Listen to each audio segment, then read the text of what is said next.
Welcome to The Screen Queen, the show where I'll be talking about your favorite show or your favorite movie. You'll just have to find out what you're about to know. This is your Screen Queen, your host, Samantha Parrish. Hello there and welcome back to the show. My name is Samantha Parrish and I am the host of The Screen Queen.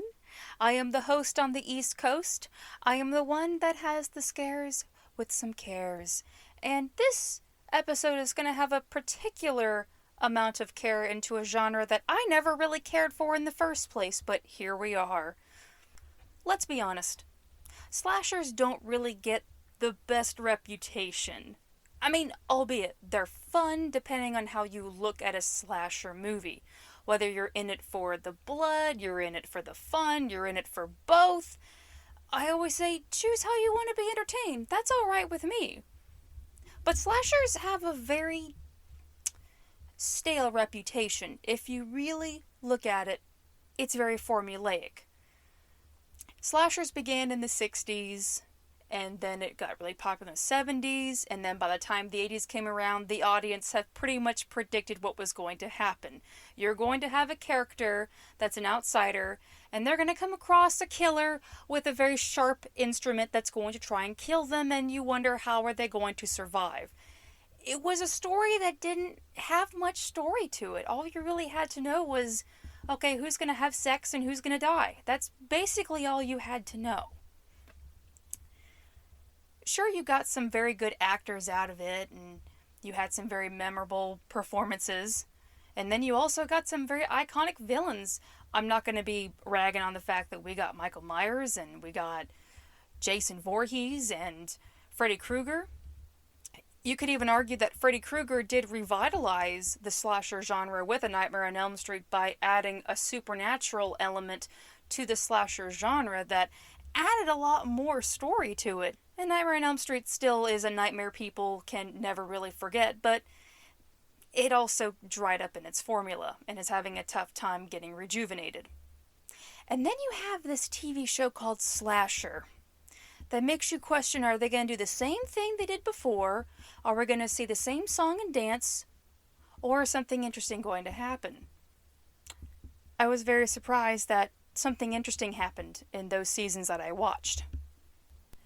When I first found this show on Netflix, I had a feeling that I already had it figured out.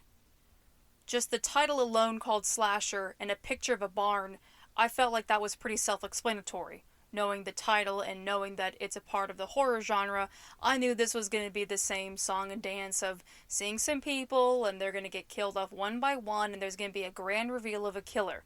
That was my thoughts about it, and I was only looking for something to put on for background noise while I was working on one of my costume projects. So knowing that I had a feeling I knew what was going on, I didn't have to pay too much attention to it.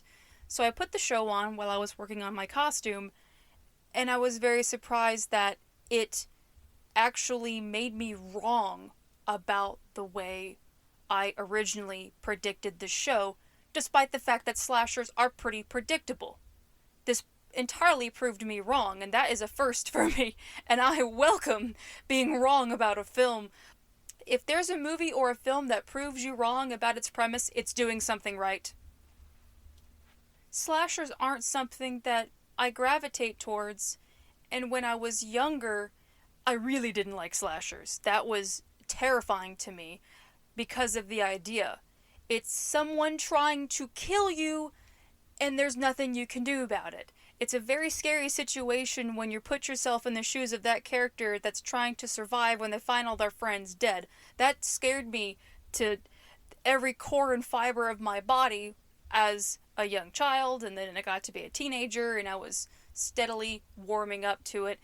When I became a movie buff, and I looked into the history, and the production, and the trivia, then it basically pulled the illusion down for me, and I could watch this movie knowing I know the entirety of this plot, and that it's just a fictional movie.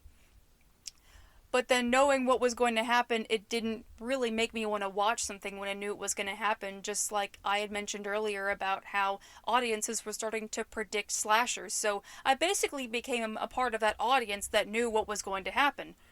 But then, like I said, I completely got tricked by something I thought I knew it was going to happen, and Slasher became one of the smartest TV shows that I've ever seen for the horror genre.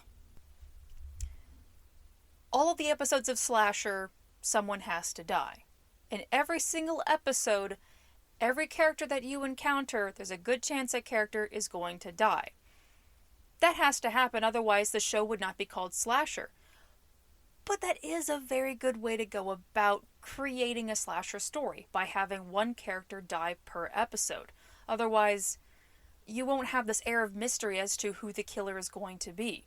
That's something to keep in mind as I'll be discussing some of the seasons. The one thing that I always thought was very weird, which I do have to find a bit ironic considering slashers are known for people dying. Even though this was just a show that offered you to see how these characters were going to be offed every single episode, you did get to see something else in this show that I'll be talking about, and it's the level of intelligence. There's a lot of impactful and insightful ways that they made this slasher show more than just a slasher show. So, let's take a stab at this show. This is Slasher. So the first 3 seasons of Slasher that I will be talking about, the first season is called The Executioner. The second season is called Guilty Party. And the third season is called Solstice. The first season, The Executioner, is truly the best way the show could have started out, in my opinion. The story of The Executioner follows a young woman and her husband as they are living in her old parents' house in a town that she hasn't been in for quite some time. Time can change, and time hasn't exactly been very good to this town since the horrific murders that happened to her parents in that house. Ever since the murder happened, it changed the community, but they shouldn't have to worry too much because the killer is in prison. And then things begin to change when a killer making copycat killings of the executioner is doing that around town. So now begs the question, who is the copycat killer? What does it have to do with the original executioner? What does it have to do with the new girl? What's going on with the residents of the town? There are so many questions that you get with this story as you venture on to find out who is the new executioner. Of all the slasher movies that I've seen, I never really got to know the character that I was supposed to question or the character that I was supposed to root for. You may have gotten a couple of stereotypical traits that made these characters stereotyped, but I didn't see any stereotyped characters in this first season of Slasher. They are very fully fleshed, raw, layered characters, where you still question them, but you also will root for them. It has been very enjoyable with the writing of Slasher that I actually got to know these characters, and that was something that was non-existent in the slasher genre. Most of the times you just had these cardboard characters that were going to be killed and there was no necessary story to them. You just know that they were going to be stabber fodder. Now I don't really know how it works to write a film or a TV show. I've just watched them all of my life, so there's been some things that I've picked up on. And there's one thing that I've always seen in slasher movies: when it comes to starting off your story in a town, most of the time the town residents just serve as the background characters, or in my definition, they are the warning characters. If you've ever seen anything like in Friday the 13th or Halloween or Nightmare on Elm Street, you have those characters that offer the exposition to the outsiders of what happened in the town, and they don't get much time and then they just go away. That's all they have to serve for the plot of the story, and it focuses on the outsiders. With this story, it doesn't just focus on the outsider, it focuses on everybody. In the story of a slasher, when it comes to the characters, sometimes you get to know them and sometimes you don't. You're about to see characters have the worst day of their life, or you're about to see them have the end of their life.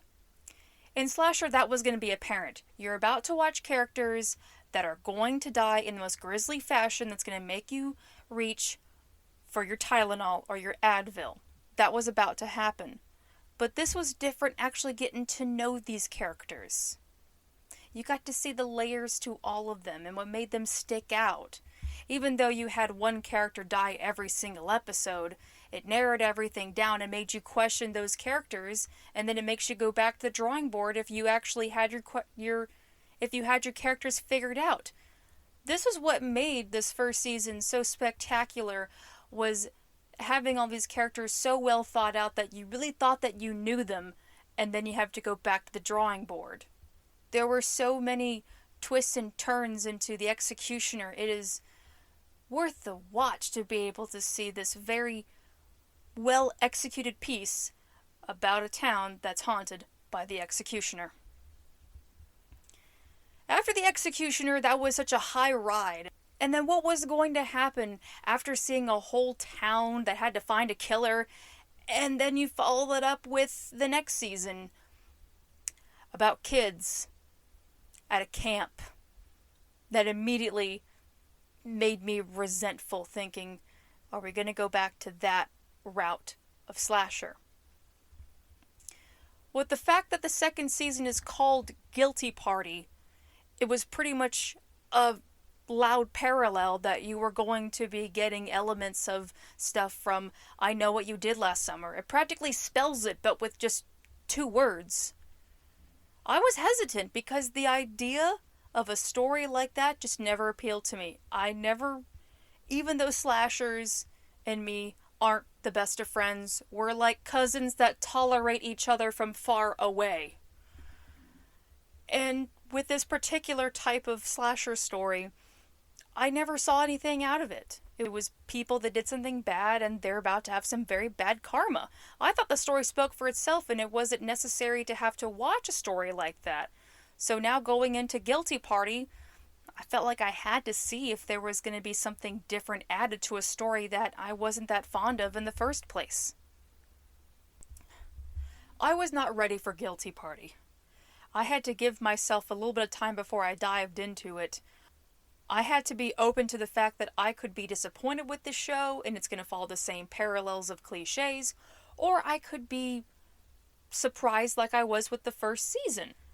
The second season story opens up in the way that it should, being a story centered around summer. The fact that this was going to be centering about the summer cliches, you were going to have a bunch of kids having a great time, smoking and drinking and driving off to a secluded spot. I would say that seems cliched, but then I thought about it and thought it really isn't. That's sort of a parallel or a alludement to those stories that you saw. That is something that the story started out with, something of having a great time, meaning something terrible is going to happen next. And it does. Otherwise it wouldn't be called Guilty Party. As these characters venture into the watering hole, it's actually not a watering hole. It is a very decorated area that looks like a place to put someone up on trial. One of the girls is very confused at the atmosphere. And then the others immediately drop their smiles. And one of the 5 say to her that she is on trial. Then the story skips forward 5 years, and they all look like they have had a very heavy conscience for the last 5 years. And they're all gearing up to get together and go back to camp because they found out that there's going to be some construction going on in their former camp, which means they have to go get their friend's body out of there before it's discovered about what happened that night. Now, with that being said, that's the $64,000 question. You don't know what happened to this girl that they said is on trial. What warranted every one of these young adults to do something to one of their friends? But that's just one of the problems. The bigger problem is what their camp has now turned into.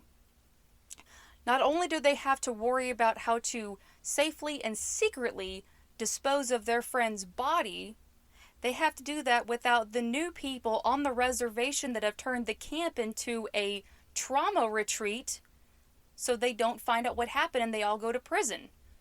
Because, in slashers, no one ever does the right thing. That does not exist in slashers. Going into a story like Guilty Party, you know you're not going to like any of these characters. You get that from the get-go, knowing that they did something wrong, and you don't know exactly how or who did it. You follow all of these characters as they continue to make one wrong decision after another, to the extent of how far they're going to go just because they want to keep a secret and bury it deeper than they thought they did. It does keep you intrigued to wonder how far are they going to go, what's going to happen to them. But that's also the thing, is what's going to happen to them. This is called slasher. Someone has to know that secret. Their karma comes back to haunt them in the form of a killer that begins to target and pick them one by one and writes a message on the wall revealing their secret, knowing that there is nowhere to run and there's nowhere to hide, that they should have stayed hidden like the cowards that they are, because now they're about to face the fate that they should have faced 5 years ago. Going into the second season and seeing the further development of how you find out about what happened that summer night, and then you also learn about what traumatic events happened that led some of the other people at that resort to come there and heal from their trauma. And they're about to get a lot more with what happened with these kids bringing their deadly secret to the retreat. Guilty Party dived deep into psychological territory. There's been so many moments within the current parts of the episodes or the flashbacks that give you psychological information about these characters and why they are the way they are. There's many forms of narcissism, gaslighting, manipulation. It's basically like a smorgasbord of psychological information, and I never thought that that would happen in a story like this for the slasher show. This show really tested the trust factor between characters. Everyone made a twist and turn at every angle, so you had different dividing sections every single time as you began to see what characters were beginning to not trust each other and see each other for the first time.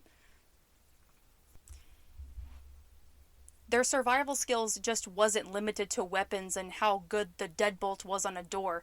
Trust and wisdom was their strongest weapon in this series, and it was utilized very creatively and uniquely to showcase what you have to do when you're in the presence of someone that you don't trust. The biggest fear factor, you already had a killer going after someone one by one, and you didn't know if that person was in that room.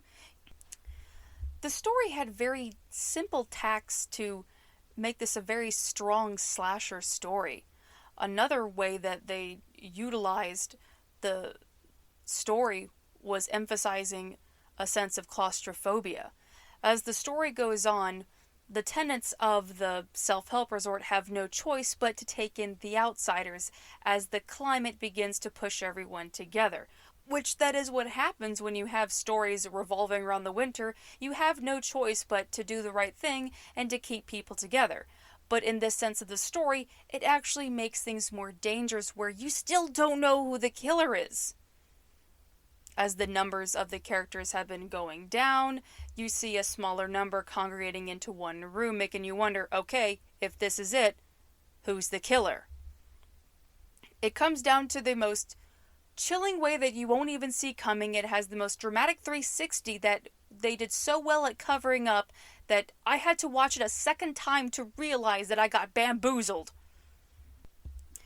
Guilty Party started out as a cliche, but then it ended on such a twist that no matter how many times you watch it, you won't see it coming. It's the secret that you can uncover every single time and be impressed by the clues that you didn't see. it just further solidified that this is a very brilliant show, and they knew what they were doing to revitalize something that had been very stale for a long time. And then the third season came along and tested everything. Solstice was the third season of Slasher, and this utilized a part of a plot I've been wanting to see how they would attempt it. I've often wondered, how could they use the internet for a horror story? And I have to admit, I have seen some very cheap horror movies that do involve utilizing the internet as the center point of where all the bad things go wrong, but usually it's a paranormal problem. There's been movies like Countdown, with the movie about an app where it tells you when you're going to die. There's one called Chain Letter, about a bad chain letter that's going to be killing people, which that's all fun stories and utilizing something with the internet. This season utilized the internet for every character in this show on how they use the internet. They served as specific examples of who you see in social media. And if that were to work, you'd have to make that work for something like Slasher, because the internet is a dangerous place, and the internet is a place where you can have your life ruined. The story of Solstice automatically lets you know what the story is going to be just within the first few minutes. You have a bright neon party, and you have tons of people on social media, and you follow one in particular that is going to be your main introductory character taking a picture of himself with a girl that he met at a party. You automatically know what you're going to be in for on this show. Within the first beginning moments of Solstice, you follow a man from the party going back to his apartment complex as he's being followed by what appears to be someone from the party he just came from, the Solstice party. Unfortunately, the man has become the next victim of this killer. He dies outside of his apartment complex. Many of the tenants that live there have unfortunately witnessed what happened, and now you're introduced to the characters that you're going to be following throughout the duration of Solstice. It has a bit of an eerie parallel to the first season, with the executioner being centered in a town, and you see how it affects all the townsfolk. Now you're seeing how it affects an entire apartment complex. A year after the murder, you begin to follow the lives of all of the tenants in the apartment complex as they get ready for their day on what is the 1-year anniversary of the murder. You go through every single character about how they knew the murder victim.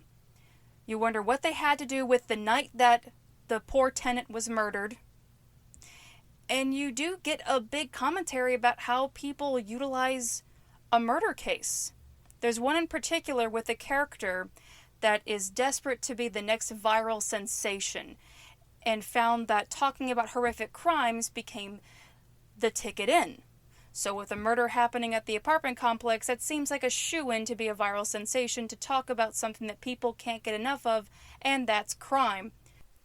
Even though the sole theme of Solstice has to do with the internet, it never felt cliched to see these characters that represented a part of the internet. There is a character in the show that is desperate to be the next viral sensation and is utilizing any piece of crime story to get there, no matter what it takes, even if it's a horrific story, and doesn't care about the repercussions or the feelings of others.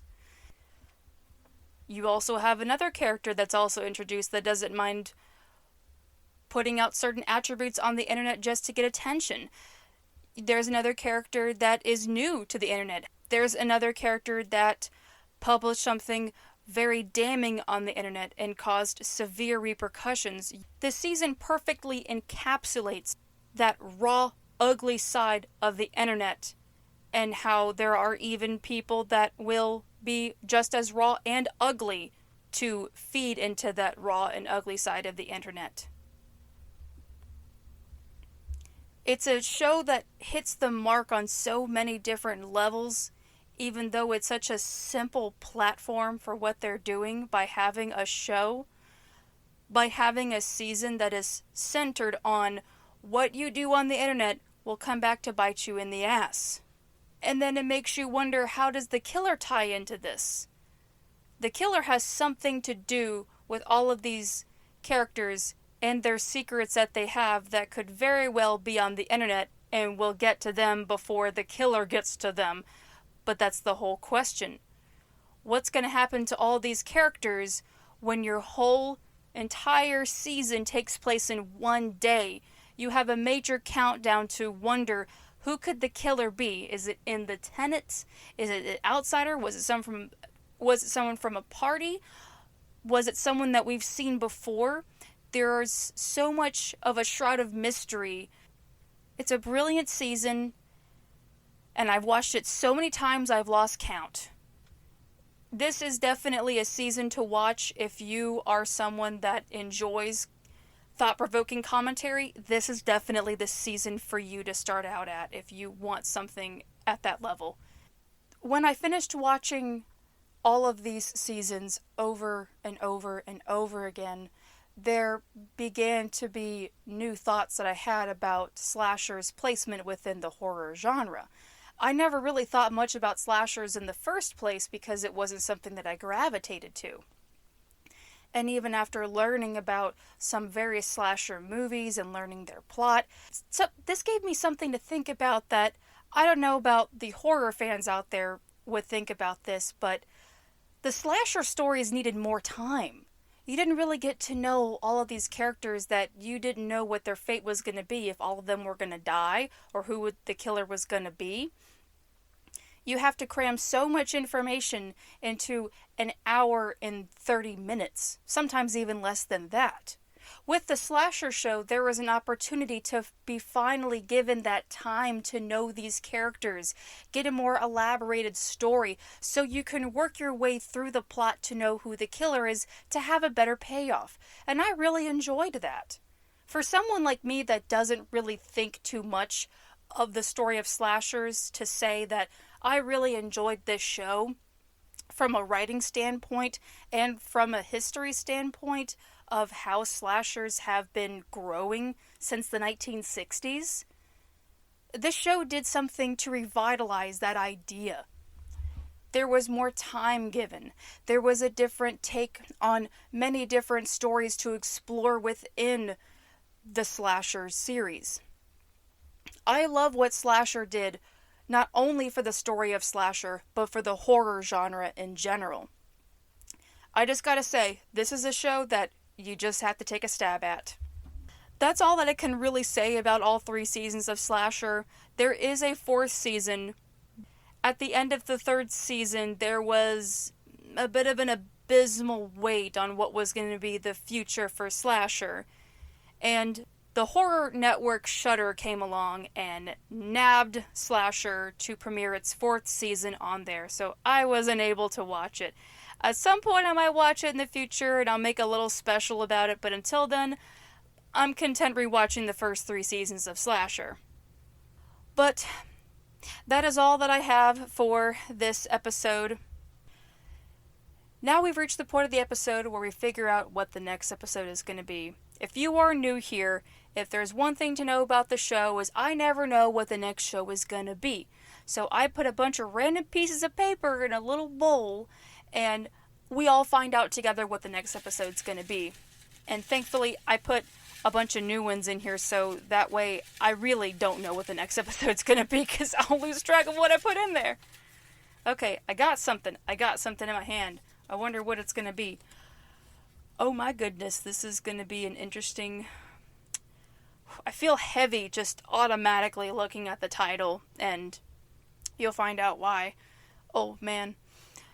The next episode of The Screen Queen is going to be the movie First Blood. That's going to be a heavy episode, just kind of going ahead and giving you a heads up. Okie dokie. Well, we have now reached the end of the show. Thank you so much for tuning in and listening. You all are a fantastic and amazing audience for tuning in. This is your Screen Queen signing off. Bye-bye!